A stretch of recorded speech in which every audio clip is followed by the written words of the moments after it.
Apa hukum mewarnai rambut Pak Ustaz? Jangan cabut uban, karena uban itu akan menjadi cahaya pada hari kiamat.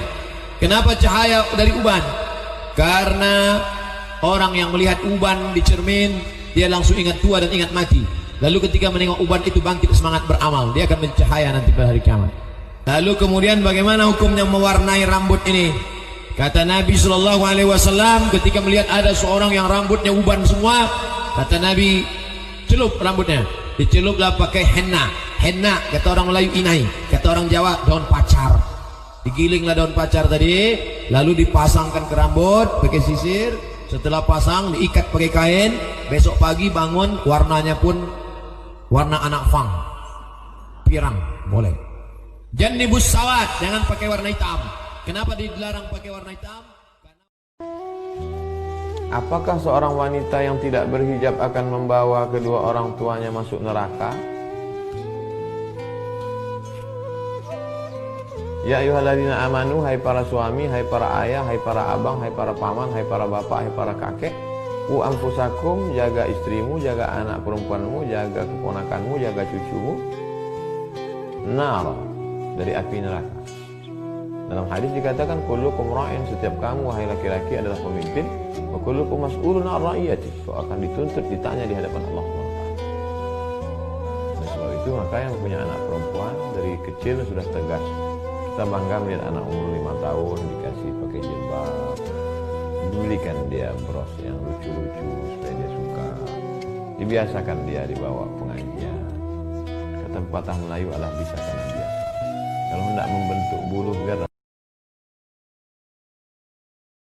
dosa kepada Allah, insya Allah salat sunat 2 rakaat, usalli sunat taubat rakaat ini lillahi ta'ala, thumma yastaghfirullah, selepas itu beristighfar minta ampun kepada Allah, illa ghafarallahu lah, diampunkan Allah. Tapi buat aniaya kepada manusia, pernah menzalimi orang lain, pernah menyakiti hati orang lain, pernah memakan harta orang lain, tak dapat ditebus walau seminggu menangis di pintu Ka'bah, walau di multazam meratap sampai basah kiswah dinding Ka'bah, tak akan dapat menebus itu semua. Hanya meminta maaf. Nabi Muhammad SAW, Nabi Sayyidul Anbiya wal Mursalin. Apa kata Nabi? Apa kata Allah Subhanahu wa taala kepada Nabi Muhammad? Wala sawfa yu'tika rabbuka fatarda. Apapun yang kau mahu, aku akan berikan wahai Muhammad SAW. Tapi untuk meminta maaf atas dosa silap salah kepada manusia. Pak Ustadz, di mana letak kebahagiaan itu Pak Ustadz? Saya dulu katanya nantilah bahagia kalau sudah selesai kuliah. Waktu kuliah ini susah. Setelah selesai kuliah kata orang bahagia, malah makin susah, nganggur belum kerja. Katanya nanti kalau sudah lulus PNS bahagia. Setelah lulus tak merasakan kebahagiaan, belum dapat jodoh. Katanya kalau sudah nikah nanti bahagia. Ditanya-tanya orang, sudah hamil istrinya? Sudah punya anak. Katanya nanti kalau sudah punya anak bahagia. Malah sekarang saya tak. Di mana sebetulnya kebahagiaan itu? Maka banyak orang merasa tidak bahagia, padahal sebetulnya dia sudah bahagia, tapi dia tidak bersyukur. Bahagia itu terletak pada syukur.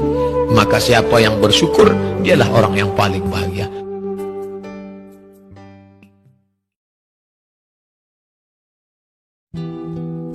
Jangan berharap pada yang ada, jangan takut pada yang tak ada. Karena kuasa ada dalam genggaman Allah. Tu'izzu man tasha, kau tinggikan setinggi-tingginya. Wa tudhillu man tasha, kau hinakan serendah-rendahnya. Biadikal khair, dalam genggaman kuasamu ada kebaikan. La haula wala quwata illa billah. Maka kita ulang 3 kali.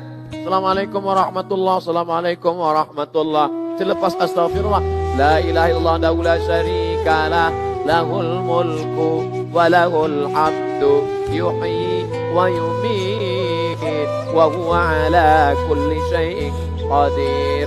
5 ini menghilangkan takut menghadapi revolusi, menghadapi akhir zaman. Jangan takut. Yuhyi, dia membuat engkau hidup. Wa yumit, dia membuat engkau. Bila engkau hari ini dimuliakan Allah, lahul mulku. Apa hukum foto wanita dibuat di WA jadi profil WA-nya atau di Facebook? Jangan. Ramai-ramai boleh. Ramai-ramai 20 orang kami sedang pengajian, boleh untuk syiar, undangan. Tapi kalau sendiri jangan. Pertama, foto itu bisa dirubah, maaf cakap, ada apps, ada software, ada perangkat yang bisa membuat merubah. Dulu ada merubah muka jadi tua. Tapi ada yang mengerikan, maaf cakap, berubah dari gambar berbaju menjadi yang tak berbaju. Berdosa orang jadinya. Yang paling mengerikan lagi, kebetulan dia suka dia sama gambar ibu, suka dia sama gambar anak gadis, berbuat dosa dia gara-gara itu. Berbuat maksiat dia. Na'udzubillah. Yang paling mengerikan lagi, diambilnya foto itu, dibawanya ke dukun, disantetnya. Oleh sebab itu yang punya foto-foto, robah gambar. Gambar lain, gambar kucing, gambar ayam.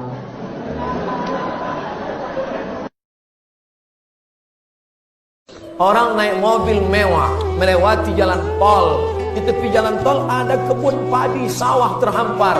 Di tengah sawah terhampar ada sepasang suami istri dengan anaknya sedang menyendok nasi dengan ikan masin dan sayur kangkung. Apa kata orang yang naik mobil? Indahnya hidup andai aku duduk di dalam tengah sawah bersama anak istri makan tenang. Sementara aku sekarang naik mobil mewah tapi tak bisa berkumpul bersama. Kata dia menyangka yang tenang itu yang di sana. Apa kata mereka yang sedang di pondok sana?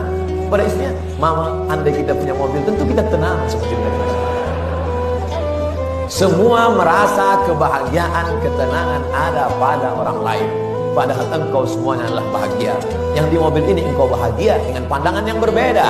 Kau bahagia dengan pekerjaanmu, kau bahagia dengan mobilmu, dan engkau di sana juga bahagia. Kebahagiaan itu tidak jauh, dia ada dalam dirimu ketika engkau bersyukur kepada Allah Subhanahu wa taala. Banyak perempuan sekarang mukanya putih, tangannya hitam.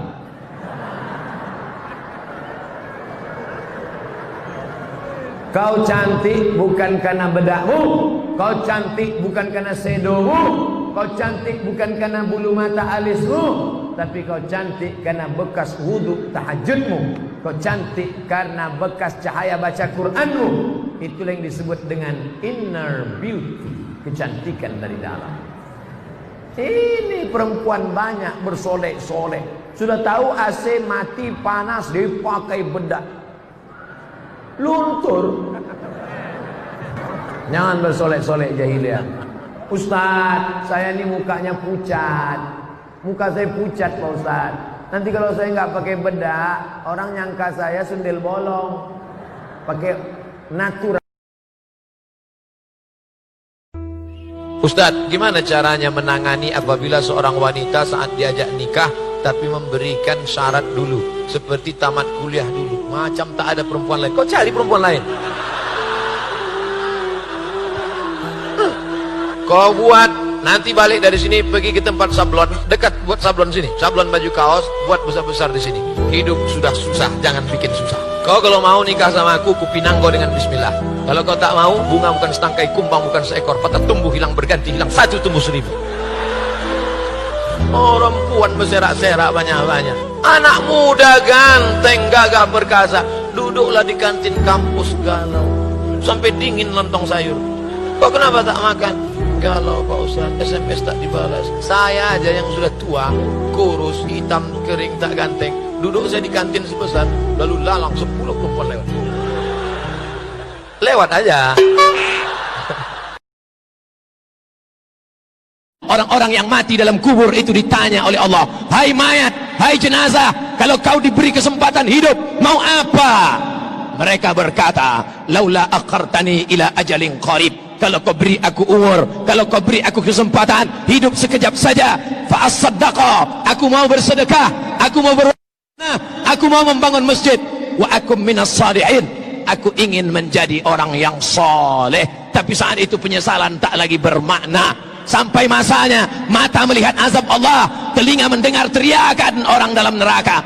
Saat itu orang penghuni neraka berkata, Rabbana, ya Allah, absarna, mata kami sudah melihat azab, wasami'na, telinga kami sudah mendengar teriakan azab, farji'na, balikkan lagi kami ke dunia, na'mal salihah, kami ingin beramal saleh. Apalah daya, penyesalan tak lagi bermakna, air mata darah. Ustaz, ayah saya enggak sholat. Bagaimana cara menyuruh ayah sholat? Kirimkan saja video saya. Mana yang merekam? Ini. Idui kamera kau kan? Hai ayah-ayah, hai ama-ama, hai pejabat-pejabat yang belum juga sholat, ingat, besok kau mati kena diabetes meletus, kau mati kena jantung koroner. Orang pakai cincin di tangan, kau akan pakai cincin di jantung. Nafasmu susah, setelah itu kau akan mati. Dan yang pertama ditanya adalah sholat. Inna awwala ma yuhasabu bihi yaumal qiyamah. Yang pertama kali dihisab, dihitung adalah sholat. Sholatmu, sholatmu, sholatmu. Ingat, setelah kau mati kau akan disolatkan. Sholatlah sebelum engkau disolatkan. Like and share. Apa hukumnya menggemari menyukai film Korea? Orang Korea ini kafir, tak bersunat, tak mandi wajib, berzina kerjanya. Jangan suka kepada orang kafir. Man tashabbaha biqaumin fahuwa minhum.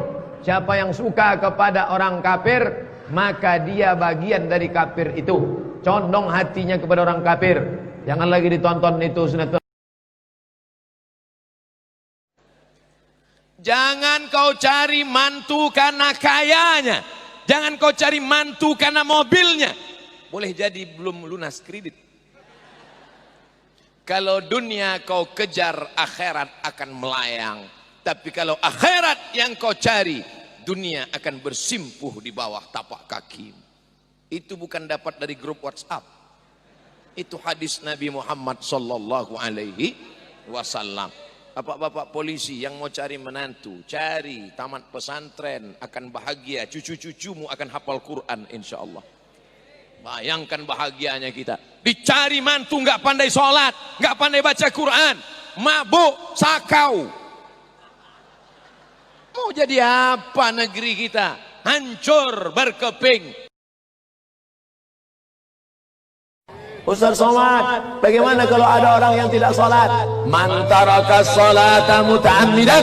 Siapa yang meninggalkan sholat secara sengaja, siapa yang tak sembahyang padahal dia sehat, faqad kafara jihara. Kafirlah dia secara nyata. Kafir dia secara nyata.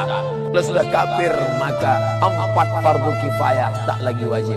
Tak dimandikan, tak dikafankan, tak disolatkan, tak dimakamkan di pemakaman kaum muslim. Jadi jenazahnya kemana Pak Ustaz? Tuh laut terus. Campakkan Pak Ustaz. Terlalu kasar rasanya. Jadi buang kan?